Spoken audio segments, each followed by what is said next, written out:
সব ড্রাইভার খারাপ এটা না, কিছু কিছু ড্রাইভারদের জন্য বদনাম হয় সব ড্রাইভারদের। যেমন দেখেন, এই ড্রাইভার আর অটো ড্রাইভার একটু ঝামেলা হয়েছিল, এই জন্য এই ড্রাইভারটা অটো রিক্সাওয়ালা ড্রাইভারকে রড দিয়ে বাড়িতে মাথা ফাটাই ফেলাইছে। এই ড্রাইভারকে ডাকাত ছাড়া আর কিছু বলা যায় না। আপনারাই বলেন, এই ড্রাইভারকে ডাকাত ছাড়া কিছু বলা যায়? সবাই ড্রাইভারকে মারার জন্য অনেক কিছু করতেছে, কিন্তু ড্রাইভার নামতেছে না। কিছু কিছু মানুষ, ভালো মানুষ আছে, তারা বাধা দিতেছে, বলতেছে মেরে আর কি হবে, ও যাই করছে কিছু ক্ষতিপূরণ দিয়ে চলে যাক, কিন্তু ড্রাইভার তাও দিতেছে না, এই জন্য গাড়ি আটকায় রাখছে। আপনারাই বলেন এই ড্রাইভারকে কি করার উচিত, কমেন্ট বক্সে জানাই দেবেন।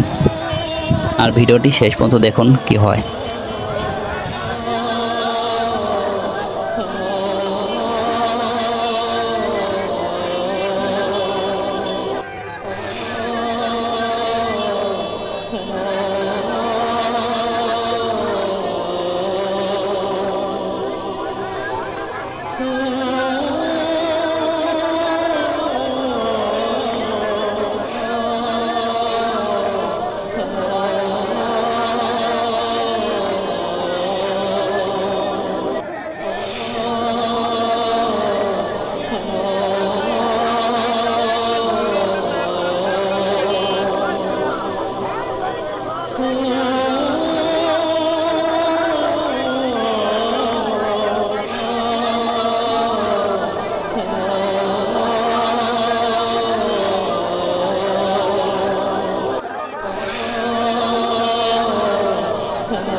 আমিও চাই ড্রাইভারকে কিছু না বলুক। আপনারা কি বলেন? মতামত জানাই দেবেন কমেন্টে।